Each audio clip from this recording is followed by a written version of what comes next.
안녕하세요. 저는 40대 초반 미혼 남성입니다. 평소 삶에 대해 진지하지 못한 편이고 해이하게만 살아온 제가 근래에 사회로부터 크게 혼쭐이 나서 사연을 찾게 되었는데요. 이런 얘기 친구한테 말하기도 쪽팔려서 이곳에 풀어놓으려고 해요. 아마 사연을 듣고 나면 제가 왜 어디다 떠벌리지 못했는지 이해하시겠죠. 그리고 제가 많이 세상 물정을 몰랐다는 것도 알고 지적하게 되실 겁니다.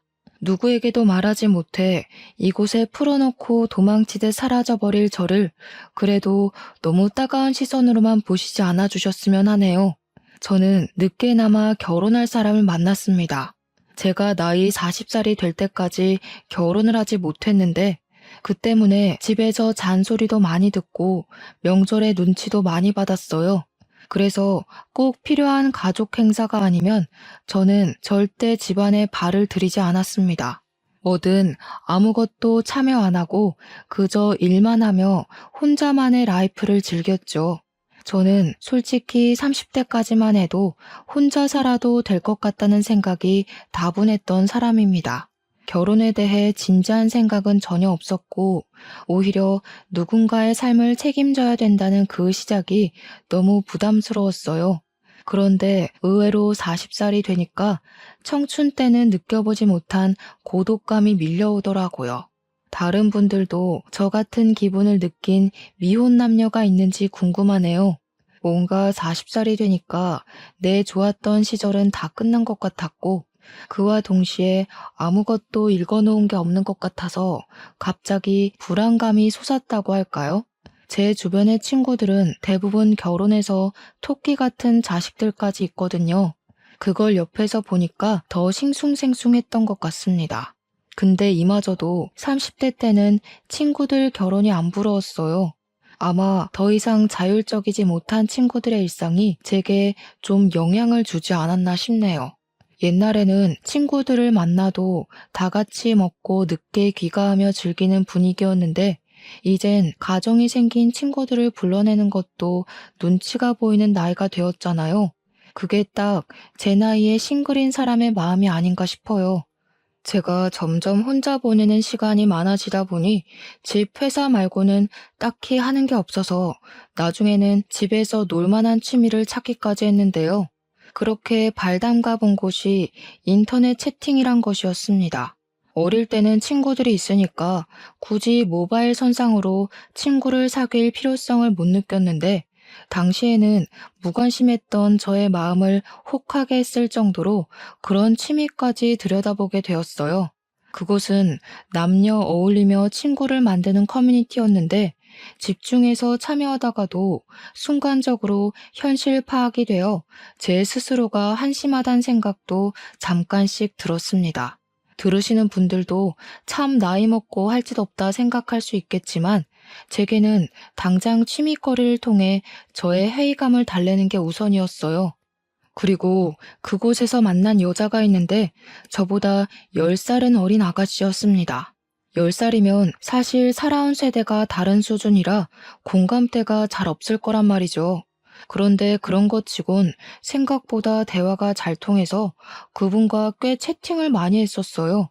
그렇게 무의식적으로 회사 다니며 연락을 지속하다 보니 연락처까지 교환하게 되었고 그 뒤부터는 채팅이 아닌 전화로 수다를 떨기 시작했죠. 그분은 하는 일이 부동산을 차려 중개사 일을 하고 있다고 했습니다.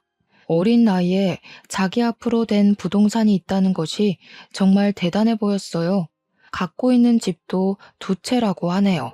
저보다 10살이 어린데도 불구하고 저보다 훨씬 현명하게 살고 있는 것 같아서 그분에게 진심으로 존경을 표하기도 했습니다. 저희는 연락하면서 되게 분위기가 좋았어요. 몇 년지기 친구만큼이나 훌쩍 가까워졌을 만큼 친해졌죠. 그렇다 보니 서로 동네가 근처라는 것도 알게 되었습니다. 저희가 연락만 한 지 거의 2달이 되었을 때 저도 모르게 먼저 만나서 밥이라도 먹지 않겠냐고 물어버렸어요. 한 번도 얼굴 본 적 없는 사이라는 걸 순간 망각했을 정도로 저희가 친했거든요. 그땐 벌써 오빠 동생 호칭을 쓰고 있기도 했습니다. 저도 모르게 표현해버린 대시였는데 다행히도 그분이 흔쾌히 수락해 주시더라고요. 저는 그분이 어려서 저를 부담스러워할 줄 알았는데 너무 쾌활하게 승낙해서 좀 놀랐어요. 듣자 하니 그분은 저랑 대화를 할 때 별다른 세대 차이를 못 느꼈고 자기도 저랑 잘 통하는 것 같다고 생각해서 한 번쯤 만나고 싶었답니다. 그 순간 손에 땀이 날 만큼 긴장을 많이 했지만 어쨌든 기분이 좋아진 저는 이왕 약속된 거 시간 괜찮으면 그날 당일 볼 수 있냐고 했고 제가 그분 있는 쪽으로 흔쾌히 가겠다고 했어요. 그랬더니 그분이 되레 저한테 오겠다고 하더라고요. 지금 자기가 마침 외출 중이었는데 제가 있는 곳에 더 가까운 것 같으니 자신이 움직이겠다고 하는 겁니다. 그 순간 남자라면 여자를 먼저 모시러 가야지 라고 생각한 저의 촌스러움이 부끄러워졌습니다. 한편으론 젊은 분인데 저처럼 이런 건 무조건 남자, 저런 건 무조건 여자, 이런 고지식한 상식을 갖고 있는 게 아니라서 참 마음에 들었어요. 그렇게 더 열린 마음으로 그분을 첫 대면을 했는데 솔직히 말씀드리자면 너무 예뻤습니다. 제가 감히 그분에게 호감을 갖는 것이 미안했을 정도였어요. 사실 저 여자친구 사귀어 보긴 했지만 겨우 20대 때 2번 연애한 게 다였고 그마저도 한두 달이면 차였습니다. 제가 차였던 이유는 정말 간결해요. 과거의 여자친구들이 똑같이 말했었는데 저더러 그냥 재미없어서 같이 있는 게 즐겁지 않다고 하더라고요. 그때 이후로 자존감이 하락한 저는 친구들만 사귀었지 여자는 비즈니스가 아니면 만나본 적이 없습니다. 그런데 그분은 달랐다는 거예요. 제가 하는 말마다 예쁘게 눈웃음을 보여주고 제 말이 너무 재밌다면서 식사 내내 많이도 깔깔 웃었습니다. 솔직히 그래서 더 예뻐 보였어요. 사람한테는 다 짝이 있다는데 제 짝이 바로 이분이었나 싶더라고요. 눈치채셨는지 모르겠지만 그 예쁜 분이 바로 제 예비 신부입니다. 일단 저는 연애를 오랜만에 시작을 한 것도 있지만 예비 신부 미모가 너무 훌륭해서 더 잘 못 쳐다보고 떨렸던 것 같아요. 그래서 제가 다소 어색하게 행동하는 부분이 많았을 텐데도 정말 고맙게 예비 신부가 먼저 저한테 말 걸어주고 궁금해 해주더라고요.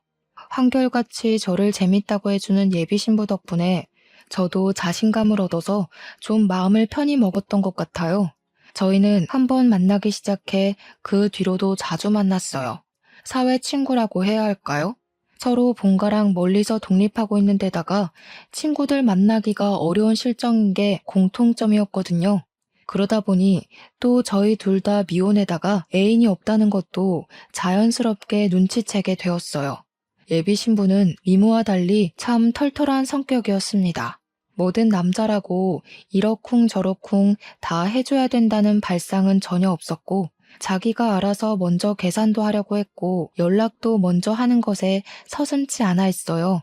젊은 여자들이 흔히 부린다는 철없는 어리광도 예비 신부에게선 찾아볼 수 없었습니다.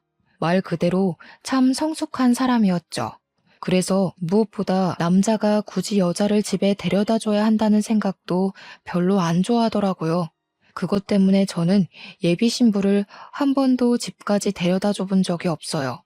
가는 길에 오빠 집이 먼저 있으니까 내가 오빠를 배웅하는 게 맞지. 나는 이런 걸로 다투려는 사람들 솔직히 좀 안 맞아. 예비 신부는 한마디 한마디 할 때마다 저의 촌스러운 가치관을 바사삭 깨주었어요. 제가 과거에 겨우 단 2번 있던 연애가 실패했던 이유가 제 문제가 아니라는 걸 깨우쳐 주기도 했어요.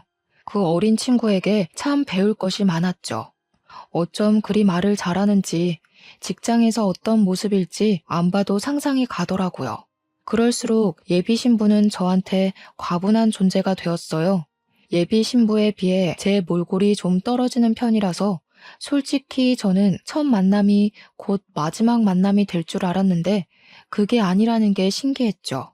온전히 저희 관계의 노력은 예비 신부가 거의 다 한다는 뜻입니다. 그렇게 저희는 서로 사귄다는 말도 안 했는데 이미 연인인 것처럼 자주 연락했고 만나면 손도 잡고 그랬어요. 그 모든 것의 권한도 전부 예비 신부에게 주었는데 늘 모든 걸 먼저 리드해 주더라고요. 그런 멋진 여성을 만나니 문득 그런 생각이 들었는데요. 제게 행운이나 다름없는 예비 신부에게 고백까지 먼저 받는 건 그녀에 대한 예의가 아닌 것 같더라고요. 그래서 이번엔 제가 먼저 용기를 내 고백을 했고 그날로 저희는 남들에게 당당하게 말할 수 있는 커플이 되었습니다. 아무래도 제가 10살이 많았기 때문에 예비 신부를 더 세심히 대우해줬어요. 다들 도둑놈이라고 볼 게 뻔한데 제가 못해주기까지 하면 얼마나 꼴불견입니까? 물론 예비 신부가 대우받는 걸 불편해했지만 그건 제 위안이자 곧 제 진심이기도 했어요. 그때마다 예비 신부는 나이 같은 건 사람 대 사람으로 인연 맺는 데에 중요하지 않다면서 자기는 저의 있는 그대로를 좋아한다네요.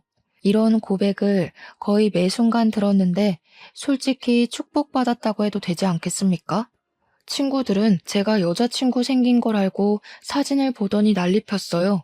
저더러 그 여자랑 꼭 결혼하라고 소개해달라 아주 소란이었습니다.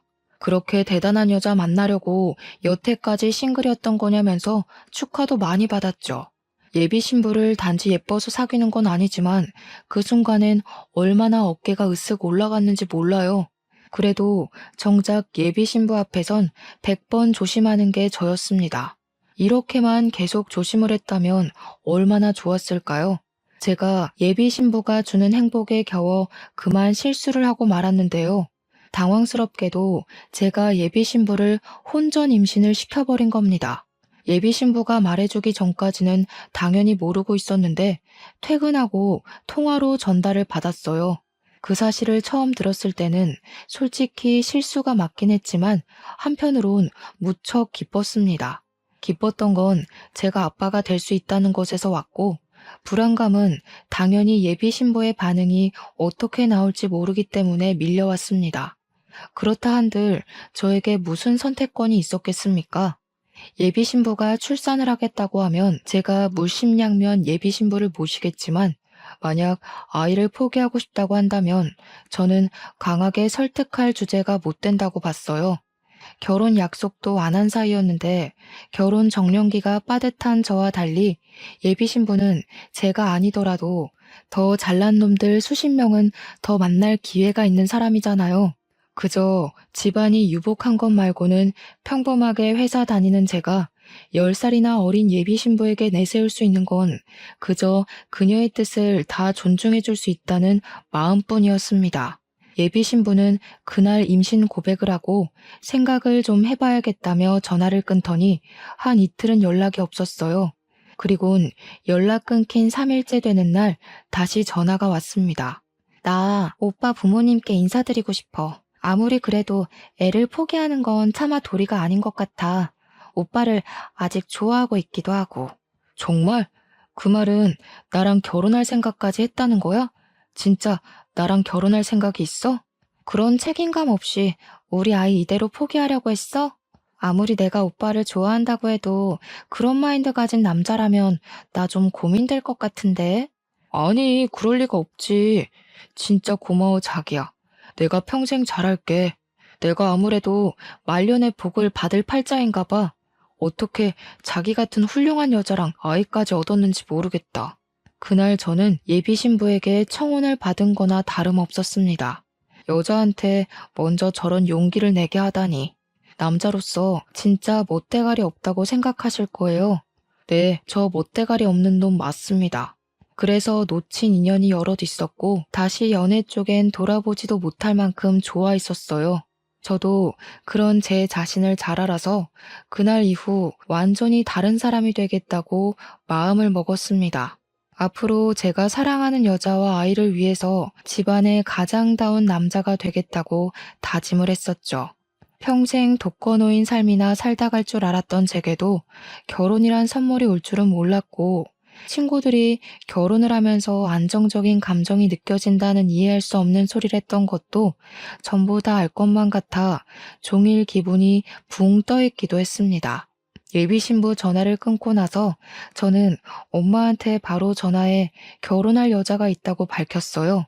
그러자 예상대로 엄마는 저보다 더 기뻐하며 비명을 깍 질렀고 수화기를 든 채로 주변 식구들에게 제 소식을 떠벌리며 난리가 났습니다. 그래서 언제 데려올 거니? 집에 뭐가 없어서 장을 봐야 되거든. 우리 며느리 될 아이는 뭘 좋아하려나? 가리는 거 딱히 없대. 근데 엄마, 내일 가서 자세히 말하긴 할 텐데 여자친구가 임신을 해서 너무 자극적인 음식은 피해줬으면 좋겠어. 어머, 임신? 너무 잘 됐다. 세상에, 그럼 나도 할머니 소리 들어볼 수 있는 거니? 평생 할머니 한 번 못 대고 눈 감는 줄 알았는데 우리 아들이 말년에 제대로 효도하려나 보네. 내가 점을 봤는데 네가 딱 나이 40살부터 인생 핀다고 하더라고. 엄마는 예비 며느리가 뭐 하는 여자인지 어느 집안 딸내미인지 그런 걸 전혀 묻지 않았습니다. 왜냐면 제가 이미 결혼 정년기를 넘기기도 했고 집안 식구들이 제발 결혼 좀 해달라고 사정을 하던 상황이었기 때문이었죠.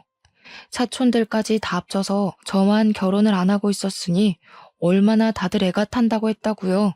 제가 너무 결혼에 관심이 없었을 때는 엄마가 농담 삼아 이런 얘기를 한 적도 있었는데요. 범죄 저지른 년만 아니면 다 된다고 했었거든요. 엄마는 이혼녀든 나이가 많든 백수든 그런 건 전혀 상관없다고 제발 여자만 데려오라 하셨습니다. 집에서 얼마나 저희 결혼을 기다렸는지 조금은 느껴지시나요? 저랑 예비 신부는 본격적으로 양가 집안에 인사를 드리기로 한 거나 마찬가지이니 저는 예의를 차려 저희 집을 가기 전에 예비 신부네에 먼저 방문을 하고 싶었습니다. 그래서 나름 배려한다고 예비 신부에게 예비 장인 장모님 얘기를 꺼냈는데요. 예비 신부가 뜻밖의 난감해하면서 그건 좀 어렵겠다고 하더라고요. 우리 아빠가 군인이었다고는 말했었지? 아빠가 대통령 보좌관으로 계셨거든. 아빠 돌아가시고 연금이 좀 잘 나와서 엄마가 노후 편하게 즐기고 있는데 지금은 유럽에 있어. 아마 귀국하려면 한두 달은 걸릴 것 같아서. 아, 그래? 그럼 우리 집도 그때 인사드리는 걸로 하자. 어차피 결혼식은 내년에 하는 거니까 그 전에만 인사드리면 되지. 어머님께서 나 보고 싶어 하신다며. 그러다 나 어머님 만나기도 전에 점수 깎이면 어떡해. 그냥 어머님 아버님께 먼저 인사드리고 나중에 우리 엄마 오면 또 오빠네 집 가서 인사드리면 되지. 듣다 보니 예비 신부의 말이 옳다고 생각을 했어요. 그래서 저는 부모님께 연락을 해서 일정을 빠르게 잡았습니다. 당일 예비 신부가 우리 부모님께 드릴 한우까지 사왔더라고요. 이렇게 성숙한 예의가 잘 돋보일 때면 저도 모르게 나이 차이를 망각하고 맙니다. 그렇게 저는 들뜬 마음으로 모두가 그토록 바랐던 제 신부감을 모시고 집으로 갔어요. 그렇잖아도 어떤 여자를 데려오든 우리 집에서 떠받들어 줬을 텐데 예비 신부가 미모까지 상당하니 식구들이 예비 신부를 완전 공주 대접하듯 데려다 앉히더라고요. 그리고 차마 저도 몰랐던 사실이 저희를 기다리고 있었는데 집에는 부모님만 계신 게 아니었어요. 친척 어른들께서도 예비 신부 구경하려고 다들 모여 있는 거 아니겠습니까? 저희 식구들이 좀 유난스러운 게 없지 않아 있는데 첫 결혼 인사에서도 그럴 줄은 몰랐습니다. 솔직히 이런 상황 예비 신부 입장이면 부담스럽잖아요. 괜히 예비 신부 눈치가 보이더라고요. 그래서 식구들이 식사 차리는 틈을 타서 몰래 너무 부담스러운 분위기라 미안하다고 했는데요. 예비 신부는 오히려 다복해서 좋다고 집이 크니까 답답하지도 않다며 긍정적으로 봐줬습니다. 제가 또 예비 신부에게 놀랐던 건 어른들을 굉장히 사근사근 잘 대했다는 겁니다. 그래서 엄마 눈에는 더 합격이었을 거예요. 범죄자 아니고 여자 기능만 하면 결혼 허락해줬을 거라는 엄마에게 예비 신부의 존재는 그저 100점 중에 1000점이나 다름없었습니다. 엄마가 예비 신부를 얼마나 환대했냐면 그만 가야 할 시간에 갑자기 선물이 있다면서 자기가 끼고 있던 반지를 빼서 예비 신부에게 쥐어주더라고요. 그건 엄마가 개인적으로 구매했던 금 3돈 되는 반지였어요. 예비 신부가 식겁하면서 거절했지만 엄마는 예비 신부에게 끝까지 주면서 예비 신부 손을 꼭 잡았어요. 다 늙어서 쓸데도 없는 우리 아들한테 시집 오겠다고 해주니까 고마워 그러지. 내가 당장 줄 수 있는 게 이것밖에 없네. 걱정 마라. 앞으로 이 시애미가 해줄 수 있는 건 다 해줄게. 너는 아무것도 들고 올 것 없다. 몸만 오면 우리 집에서 다 해줄 거야. 그렇게 첫날부터 금반지 선물을 받은 예비 신부는 얼떨떨하게 그걸 들고 나왔지만 곧 무척 행복해하며 깔깔 웃었습니다. 너무 유쾌한 집이라고 없던 웃음도 나온다면서 저한테 무조건 시집 가야겠다고 하더라고요. 그리고 오히려 자기가 과분한 집안에 시집 가는 것 같다고 너스레도 떨었습니다. 우리 집에 인사를 하고 나니 좀 더 가족에 가까워진 느낌이 없지 않아 있었는데요. 엄마가 예비 신부 데리고 집에 오라고 할 때마다 곤란했는데 예비 신부가 고맙게도 우리 집 방문하는 걸 참 좋아해 줬어요. 어느 순간부터는 뭐만 하면 우리 부모님 생각해주면서 이거 같이 먹자, 저기 같이 놀러 가자, 여기 모시고 오자 그런 식으로 고맙고 예쁜 말만 했습니다. 그게 다 자기 엄마가 유럽 가서 부모 품이 그립다는 것 때문이었는데요. 아직 예비 신부가 30살이었으니까 부모가 그리울 나이일 수 있다고 생각을 했어요. 그래서 그 뒤부턴 한결 마음 편하게 예비 신부를 우리 집에 데려갈 수 있었어요. 그때마다 엄마는 예비 신부가 이미 며느리라도 된 것처럼 자꾸 폐물 같은 걸 선물로 주었습니다. 그런 식으로 찔끔찔끔 준 게 거의 500만 원 돈 가까이 되었을 겁니다. 엄마가 고집을 해서 예비 며느리 예쁘다고 챙겨주는 것이니 사실 거절만 하는 것도 예의가 아닐 수 있거든요. 그 적정선을 예비 신부가 잘 지키면서 선물을 받더라고요. 그렇게 거의 반 가족이나 다름없게 보낸 지 2달이 지나고 드디어 저도 예비 장모님께 인사드릴 수 있는 기회가 왔구나 기대를 했습니다. 그런데 갑자기 예비 신부가 또 한 번 곤란하다고 말을 하는 거예요. 엄마가 여행이 너무 길어서 힘들었나 봐. 건강이 안 좋아서 당분간은 만나기 어려울 것 같아. 나도 웬만하면 오빠 얼굴만 보면 안 되겠냐고 물어봤거든. 근데 엄마가 컨디션 안 좋을 때 만나면 오빠한테 안 좋은 인상으로 비칠 것 같아서 좀 그렇다네. 해외여행을 오래 하고 돌아오신 거면 충분히 그럴 수 있다고 생각했습니다. 할 수 없이 저는 또 한 번 예비 장모님과의 만남을 미뤄야 했어요. 보통 여행 몸살이 얼마나 가는진 잘 모르지만 그래도 한 달이면 꽤 컨디션을 회복하지 않나요? 대충 그럴 것 같아서 그때쯤 제가 예비 신부한테 다시 물어봤는데요. 이번엔 예비 장모님이 대상포진에 걸렸다고 하더라고요. 예비 장모님이 원래 몸이 약한 사람이라서 잔병치레가 좀 잦대요. 저는 할 수 없이 더 물어보는 건 포기하고 예비 신부가 괜찮다고 할 때까지 기다리기로 했습니다. 그리고 이건 사귀기 전에 말해줬던 건데 예비 신부는 장모랑 같이 부동산 일을 하고 있다고 했어요. 데이트한다고 차 타고 예비 신부 부동산 앞을 지나가다가 한 번 본 적이 있어요. 또 예비 신부가 건물도 2채 갖고 있는 능력녀라고 말씀드렸잖아요. 가진 재산이 많은 만큼 세금이 많이 나오는 편이라고 하더라고요. 그래서 제가 더 대단하게 생각했던 거예요. 어린 나이에 부모랑 사업해서 그만한 재산을 마련한 거잖아요. 그런데 제 동경심과 달리 예비 신부는 갖고 있는 재산 때문에 고민이 많은 것 같았어요. 어느 순간부터 세금 얘기를 자주 하면서 옛날만큼 부동산이 잘 되는 것도 아니고 요즘 세입자 구하는 것도 만만치가 않다고 그만 부동산 소유물들을 처분할까 생각 중이란 말을 하곤 했어요. 저는 뭐든 예비 신부 마음이 편한 게 먼저였기 때문에 힘에 부치면 언제든지 뜻대로 하라고 했습니다. 어차피 우린 결혼할 사이고 부동산만 팔아도 예비 신부 쪽에서 결혼 자금을 못 대는 일은 없을 거거든요. 혹시나 결혼 자금을 못 대면 어떤가요? 예비 신부더러 몸만 오라는 저희 부모님의 말은 허풍이 아닙니다. 정말 저희 쪽에서 다 마련할 수 있었거든요. 그래서 저는 예비 신부가 부동산을 정리하려고 어느 정도 마음을 먹은 줄 알았어요. 근데 어느 날 제게 그런 말을 하더라고요. 세금이 1억 나왔는데 3천만 원이 부족해서 빌려달라고 말이죠. 자신이 꼭 갚겠다고 불안하면 차용증까지 써준다고 했습니다.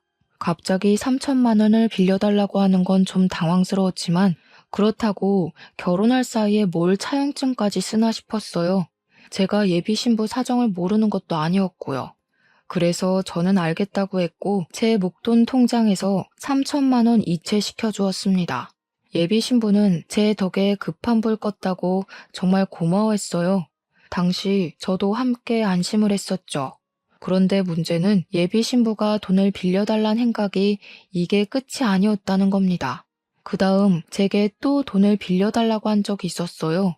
자기가 재작년에 세를 주고 오픈했었던 미용실 하나가 있는데 친척이 하는 곳이라고 하더라고요. 근데 재정이 어려웠는지 적자가 나서 월세가 좀 밀렸다고 2천만 원 공과금이 부족해서 그러는데 좀 빌려달라고 하는 겁니다. 그러면서 바로 덧붙이는 말이 그 미용실 건물을 제 명의로 돌려주겠다고 했어요. 이제 우리 부부나 마찬가지인데 내가 가진 건 다 오빠 거지. 나 애 생겨서 오빠한테서 도망도 못 가. 혹시 불안해서 그래? 혼인신고 먼저 할까? 예비 신부를 수상하게 볼 건 없었습니다. 예비 신부 말대로 이미 뱃속에 제 아이도 있고 제가 예비 신부 신원을 모르는 것도 아니고 부동산 일 때문에 여기저기 연락하는 모습도 많이 봤으니까요. 그리고 건물 하나를 제 명의로 돌려준다고 하잖아요. 그런 담보가 있는 거라면 저는 그걸 믿고 빌려줄 수 있었어요. 실제로 예비 신부가 저를 찾아와 명의 변경 신청서를 같이 작성했었거든요. 이렇게 저희 문제는 돈과 예비 장모를 못 만나 뵀다는 것 말고는 결혼 준비가 수월했습니다. 산부인과 검진 같은 경우에는 제가 회사를 다니니까 시간이 안 돼서 예비 신부가 산부인과 검진을 혼자 다녔는데요. 저는 그게 또 미안해서 산부인과 비용과 차비, 식사까지 해서 예비 신부에게 틈틈이 10만 원씩 입금을 해줬어요. 그렇게 저희는 결혼식 날짜가 다가올 동안 만반의 준비를 하면서 평범한 나날을 보냈죠. 바로 여기까지가 저의 행복한 꿈이었던 겁니다. 그리고 그날은 평소처럼 날씨 좋은 어느 날이었어요. 그날 점심쯤 제게 아주 당혹스러운 전화 한 통이 걸려왔습니다. 발신자는 경찰이었고 예비 신부 이름을 대며 아는 사람이냐고 물어왔어요. 전개가 당황스러웠지만 경찰이라는 것에 덜컥 긴장이 되어 일단 솔직하게 말했습니다. 결혼할 여자라고 했더니 그 다음에 들려오는 경찰 말이 더 당황스러웠어요. 진주에서 서울까지 택시 왕복하셨는데 택시비 60만 원 지불 안 하고 도망가셨어요. 이분이 모바일로 택시 부르셔서 번호 줘야 하면 다 뜨거든요. 지금 연락이 안 되는데 혹시 최근에 언제 만나셨어요? 네? 그럴 리가요. 그럴 사람이 아닌데. 뭔가 잘못하신 거 아니에요? 제가 어제 저녁에 잠깐 얼굴 봤었거든요. 근데 제 여자친구는 진주까지 갈 일이 없는 사람인데요. 그 뒤로 경찰이 줄줄 읊는 예비 신부 신원은 제가 처음 듣는 사실이 그득했어요. 분명 예비 신부는 미혼인데 경찰이 조회를 해봤다면서 하는 말이 기혼이라고 하는 거 아니겠습니까? 심지어 결혼을 했지만 5년 전에 이혼을 한 걸로 나와 있고 본가는 진주이며 애까지 둘이나 딸려 있다고 하더라고요. 제 입장에서는 정말 말도 안 되는 소리였습니다. 하지만 경찰이 헛소리하는 건 아닐 거 아닙니까? 그래서 제가 경찰이 찾는 사람의 신원을 다시 한번 물었어요. 그랬더니 경찰이 주민번호 앞자리와 예비 신부 이름까지 정확히 다시 말해 주었습니다. 경찰은 지금 예비 신부를 쫓고 있다는 상황이라고 설명까지 해주었어요. 그러면서 저더러 혹시 예비 신부랑 연락이 닿으면 자신들에게 연락해달라고 하더라고요. 만약 숨겨준다면 저도 공범죄를 물어야 될 테니 제 양심을 믿겠다고 하곤 전화를 끊었습니다. 너무 혼란스러웠어요. 일단은 예비 신부한테 연락하는 것이 먼저일 것 같아서 전화를 걸었는데 연락이 전혀 안 되더라고요. 도통 불안해서 근무 집중이 안 되었어요. 결국 저는 반차를 썼고 예비 신부가 일한다는 부동산을 바로 찾아갔습니다.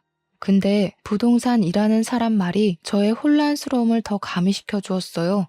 아, 그 사기꾼년이요? 그냥 완전 정신 나간 여자예요.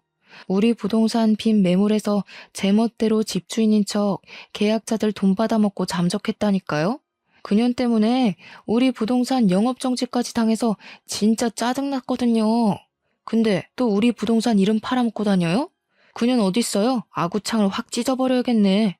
부동산 주인은 제가 예비 신부 이름을 언급하자마자 많이 화가 나서 열을 올렸습니다. 저보고 더 큰 함정에 빠지기 전에 그 정신 나간 여자랑 끝내라고 하더라고요. 경찰 증언에 부동산 사실까지 확인한 저는 충격에 휩싸일 수밖에 없었어요.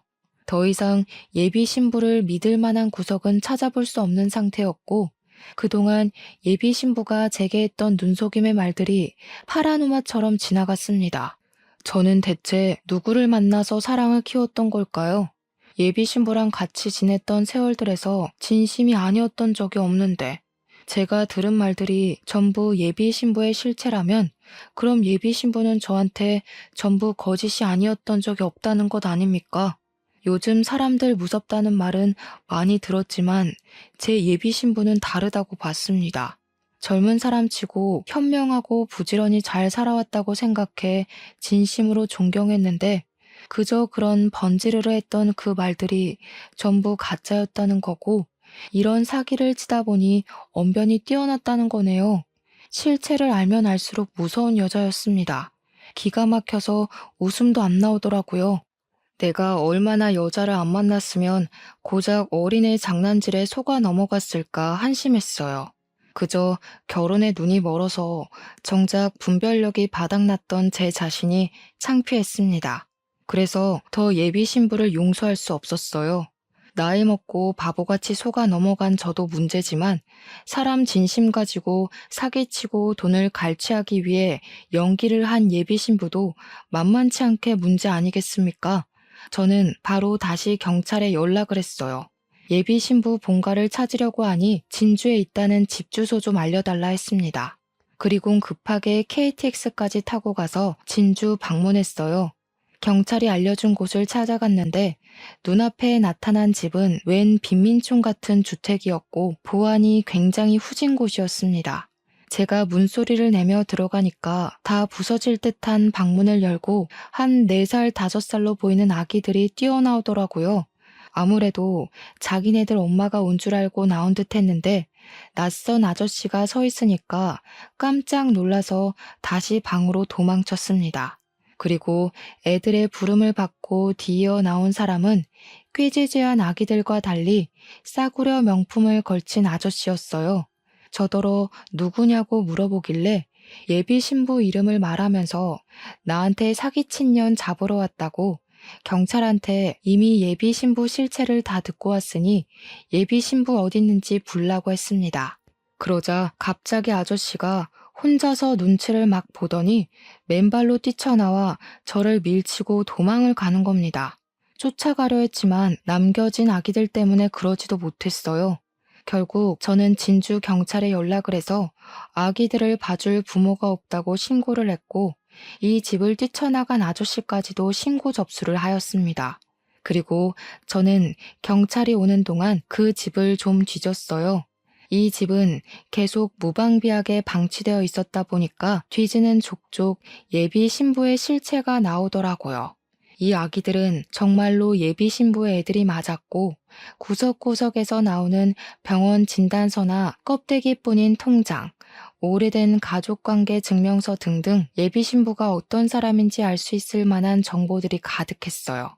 그리고 예비 신부 가방으로 보이는 걸 들고 쏟아봤더니 애들이 엄마 거라고 손을 못 대게 했는데 그 사이로는 종이들이 좀 많이 보였습니다. 그게 뭔가 살펴봤더니 세상에나 저희 엄마가 줬던 폐물들을 팔아서 받은 영수증들인 거 아니겠어요? 심지어 애들이 들고 있는 립스틱 몇 개도 우리 엄마 거였죠.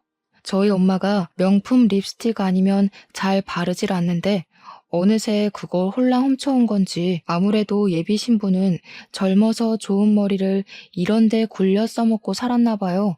그 와중에 예비 신부랑 전 남편으로 보이는 그 아저씨는 어디 도박이라도 하러 다니는 건지 화장대 위에 게임장 명함들도 잔뜩 뿌려져 있었어요.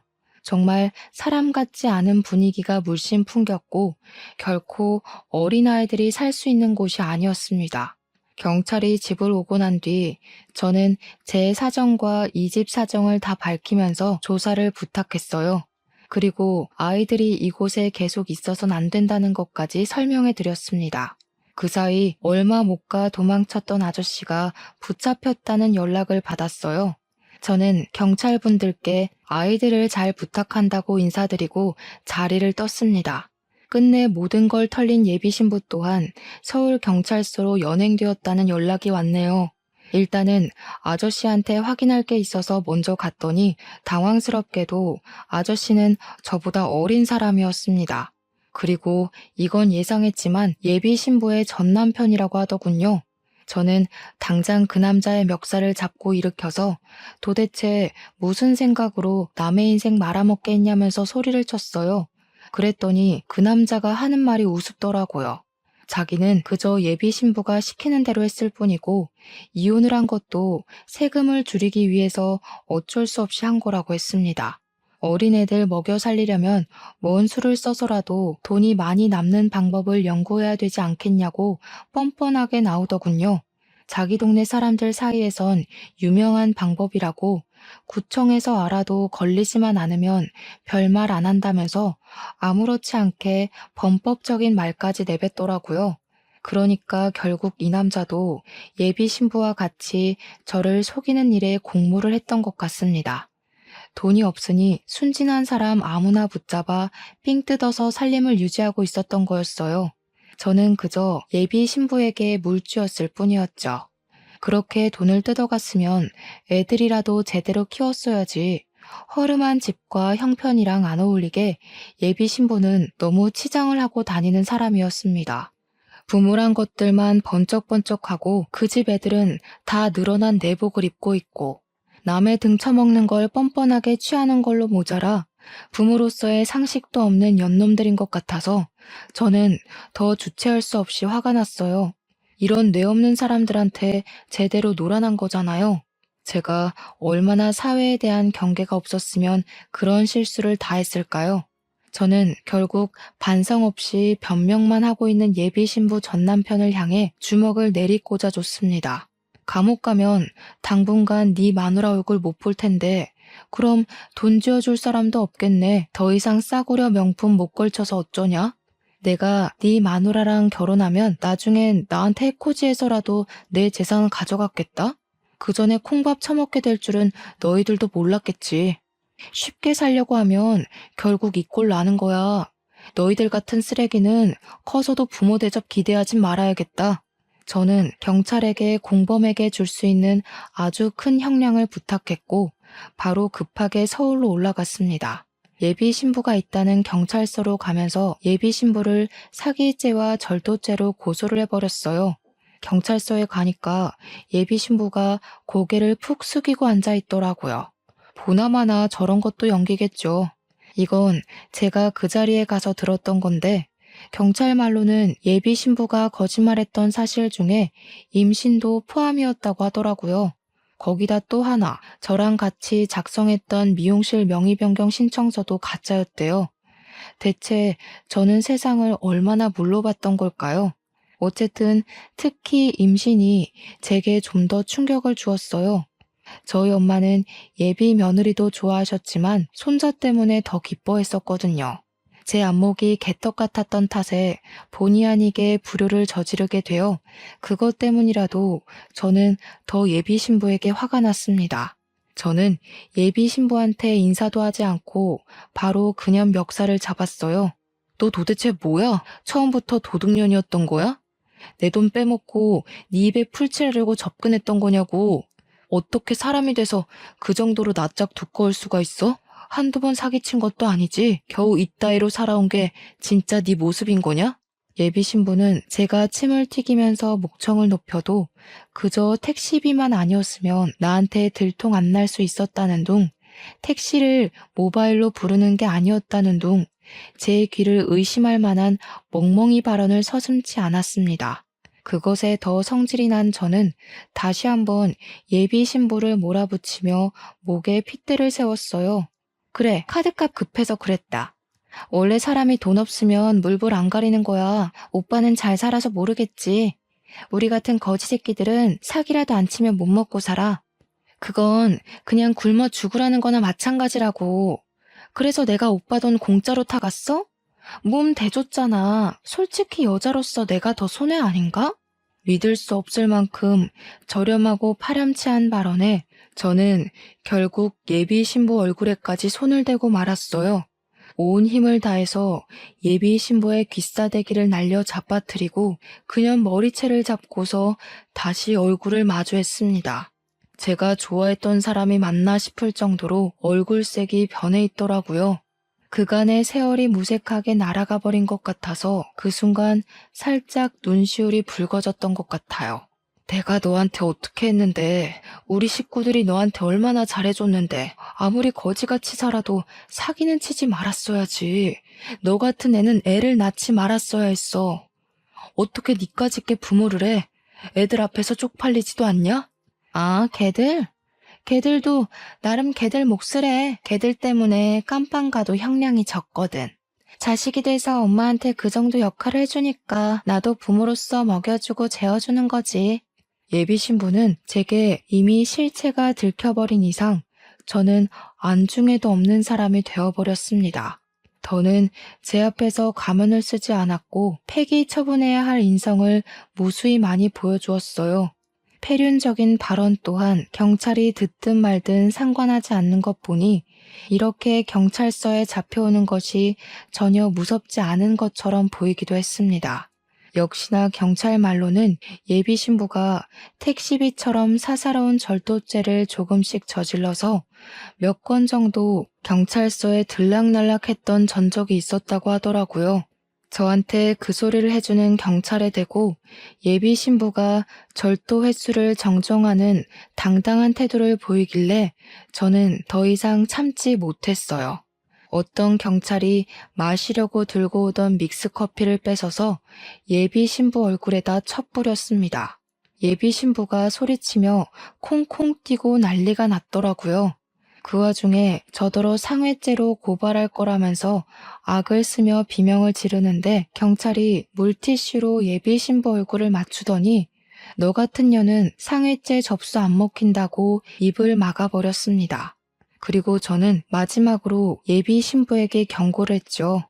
네가 나한테 떼먹은 돈이 많아서 고작 양육 때문에 형량 깎일 일은 없을 것 같네. 참 그리고 네가 사랑하는 전 남편 있지?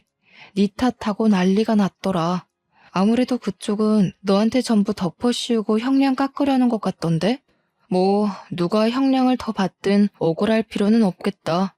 비교 안 되게 쓰레기잖아 둘 다. 저는 저를 매섭게 째려보는 예비 신부를 외면하고서 경찰에게 절대 합의 생각 없으니까 무조건 형량 높게 해달라고 간곡히 부탁을 했습니다. 그리고 이 여자애들은 이딴 부모 밑에서 못 크니까 보육원을 알아봐 주는 게 좋겠다고도 했고요. 경찰도 예비 신부가 애를 핑계로 형량 줄이고 싶어 하는 거 들었으니 아마 이번에는 애가 예비 신부의 탈출구는 되어주지 못할 겁니다. 그렇게 저는 예비 신부에게 평생 카드값 지옥에서 살아보라고 작별 인사를 한 뒤 경찰서를 나왔습니다. 이걸 부모님한테 말할까 말까 계속 고민하다가 지난달에 말씀을 드렸거든요. 원래는 예비 신부랑 성격 차이로 헤어졌고 예비 신부가 유럽을 가게 되어서 더 이상 만남 유지가 어려웠다고 둘러댔는데 예비 신부를 그리워하는 부모님을 보니 그것마저 죄를 짓고 있는 것 같아서 솔직하게 고백했어요. 당연히 제 욕을 할 줄 알았던 부모님은 제 편을 들면서 예비 신부를 욕하기 시작했는데요. 머리에 피도 안 마른 것이 어디서 어른들 가지고 장난을 쳐? 그딴 년 아내로 들일 바에는 혼자 사는 게 100번 낫다. 결혼하기 전에 쳐낸 게 얼마나 행운아야? 내가 너 40부터 잘 된다고 했지? 액땜했으니 앞으로 승승장구할 거다. 그년한테 준 것들 돈으로 못 돌려받는다 했으면 나 당장 감옥 쫓아가서 그년 머리채 잡을 생각이었어. 건방지게 어른을 놀려먹고 말이야. 요즘 세상엔 결혼할 만한 사람 찾는 것도 사막에서 바늘 찾는 수준이더라. 네가 마음 쓸 거 없다. 누구라도 작정하고 달려드는 미친 개가 옆에 있으면 몰릴 수밖에 없는 거야. 엄마 말대로 액땜했다고 쳐. 부모님은 제가 기죽어서 사회생활에 지장을 받을까봐 제 탓은 하지 않으려는 것 같았습니다. 그런 부모님께 더 죄송해서 면목이 없었고, 지금은 결혼은 그저 필수가 아닌 문화로만 생각하며 부모님께 효도하고 있어요. 그리고 몰랐던 사실인데 그 여자가 우리 부모님께 인사 올린다고 사왔다는 한우 있잖아요. 그것도 본 예약자를 사칭해서 훔친 거라네요. 경찰이 늦게나마 아셔야 할 것 같아서 연락했다며 말해준 사실입니다. 더 이상 실망할 게 없는 줄 알았는데 진짜 학을 떼게 만드는 소리더라고요. 현재는 징역살이를 하고 있을 테지만 언젠가 또 그 여자가 출소하게 되고 같은 짓을 반복하려 한다면 그땐 제발 무기징역을 받았으면 좋겠습니다. 아니면 자신이랑 똑같은 사람을 만나 되레 사기를 당해봤으면 하네요. 그럼 지금까지 허무한 파혼을 했던 쓸쓸한 총각의 사연이었어요. 들어주셔서 감사하고 다들 주위에 숨어든 개가 있진 않은지 늘 살피며 조심하세요.